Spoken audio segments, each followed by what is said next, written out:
પરમાત્માની તલાશ અને એનો જે આ માર્ગ છે એ પ્રેમના માર્ગમાં દોડવાની કેવી મજા આવે છે. રવિન્દ્રનાથ ટેગોરે ગીતાંજલિ મહાકાવ્યમાં એક બહુ સરસ કાવ્ય ગ્રંથમાં એક કાવ્ય લખ્યું છે કે એક બહુ સરસ કલ્પના છે. ભક્ત ભગવાનને ગોતે છે અને પછી ગોતતા ગોતતા ગોતતા કોઈ એને મળે છે ને એમ કહે છે મને ભગવાન જોવા છે. ભગવાન ક્યાં મળે? તો કે જો સામી શેરી મળ્યો છે. એટલે એને કીધું ક્યાં? કે જો 3જા નંબરનું ઘર છે ને ત્યાં ભગવાન રહે છે. આ કવિની કલ્પના છે. એટલે ભગત ત્યાં 3જા નંબરના ઘરમાં જાય છે, દરવાજો ખટખટાવે છે, પૂછે છે કે આમાં કોણ રહે છે? એટલે અંદરથી અવાજ આવે છે ભગવાન. એટલે ઓલો ભગત છે ને એ પગરખા પહેરવાય ઊભો ન રહ્યો, પગરખા હાથમાં લઈને ભાગ્યો. એટલે કોકે કીધું કે ભગવાનને ગોતતો હતો ને અત્યાર સુધી ગોતતો હતો ને હવે મળ્યા તો ભાગ જ કાં? એ કે હું એટલે જ ગોતતો હતો. ભગવાન જે શેરીમાં રહેતા હોય ને એ શેરીમાં કોઈ દી જવું જ નથી, કારણ કે મને ભગવાન ગોતવાની જે મજા આવે છે ને એ મજા મને ભગવાન સુધી પહોંચવામાં નહીં આવે. માર્ગમાં જે દોડવાનો આનંદ છે, ભક્તિ માર્ગની અંદર મંજિલ છે જ નહીં. ભક્તિમાં તો પ્રેમ જે છે ને ભગવાન પ્રત્યેનો પ્રેમ એ જ સાધન છે, એ જ સાધ્ય છે, એ જ સાધન છે. તમે કદાચ કલ્પના કરો કે આપણા જીવનની અંદર કદાચ પ્રેમ નથી અને ભગવાન મળી જાય તો કદાચ ભગવાન પ્રગટ થઈ જાય તો તમે શું કરશો? દુર્યોધનને ભગવાનના દર્શન થઈ જ ગયા હતા ને. જે અર્જુનને ભગવાન દેખાણા હતા એ દુર્યોધનને દેખાણા હતા, કંસને કૃષ્ણ દેખાણા હતા. પણ એ ભગવાનનું દેખાવું, ભગવાનનો અનુભવ થવો, ભગવાનને પામવા એ એટલી મોટી વાત નથી જેટલી મોટી વાત ભગવદ પ્રેમની છે.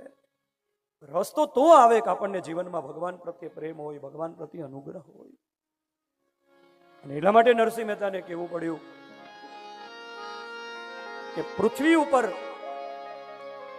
આ જે ભક્તિ રૂપી જે પદાર્થ છે એ તો બ્રહ્મલોકમાં નથી. ભક્તિ એટલે પ્રેમ, અને પ્રેમમાં તો રસ છે. હરિના જન તો મુક્તિ ન માગે, માગે જન્મો જન્મયમ તાર રે. અરે નિત્ય સેવા નિત કીર્તન ઓત્સવ, નિત સેવા નિત કીર્તન ઓત્સવ, નિરખવાનંદ કુમાર રે.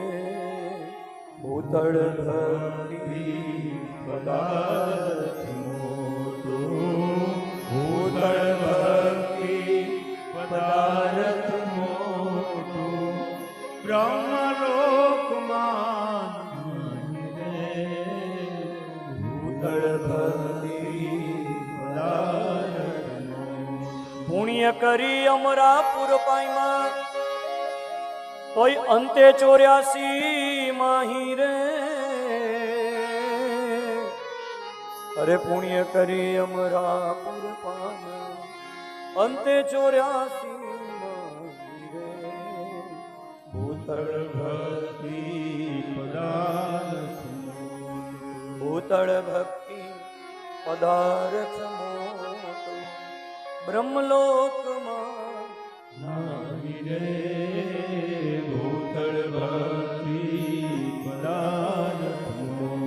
અરે ભરત ખંડ ભૂતળમાં જન્મી, જેણે ગુણ ગોવિંદ ના ગાયા રે. આ ભરત ખંડ ભૂતળમાં જન્મી, જેણે ગુણ ગોવિંદ ના ગાયા રે. અરે ધન ધન રે એના માત પિતાને એ સફળ કરી એણે કાયા રે. ભૂતળ ભક્તિ પદાર્થ મોટો, ભૂતળ ભક્તિ પદાર્થ મોટો, બ્રહ્મલોકમાં રે. ભૂતળ ભક્તિ પદાર્થ મોટો. ધન વૃંદાવન અને ધન્ય એ લીલા,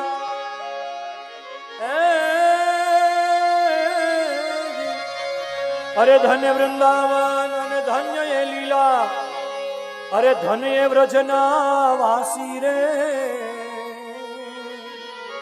અષ્ટ સિદ્ધિ એને આંગણીએ ઊભી, એ મુક્તિ એની દાસી રે. ભૂતળ ભક્તિ પદાર્થ, એ રસનો સ્વાદ શંકર જાણે, અને કંઈક જાણે સુખ જોગી રે. કંઈક જાણે બોલી વ્રજની ગોપી ભણે નરસૈયો ભોગી રે ઉતળ ભક્તિ પદાર્થ મોટો, ઉતળ ભક્તિ પદાર્થ મોટો, બ્રહ્મલોકમાં નાહી રે, ઉતળ ભક્તિ પદાર્થ મોટો.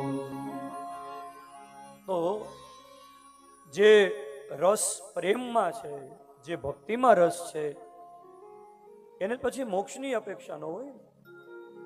કારણ કે એક વખત જેને ભગવાનને ભજવામાં જેને રસ આવી ગયો પછી એને ક્યાં મોક્ષની વાત આવી. એને તો એ પ્રેમમાં જ આનંદ. પછી પ્રભુ મળે કે ન મળે એનું કંઈ બહુ મૂલ્ય ન રહે. કારણ કે ભક્તિ માર્ગમાં પ્રેમ છે ને, રસ છે, રસાનુભૂતિ છે, એ જ પરમાત્મા છે.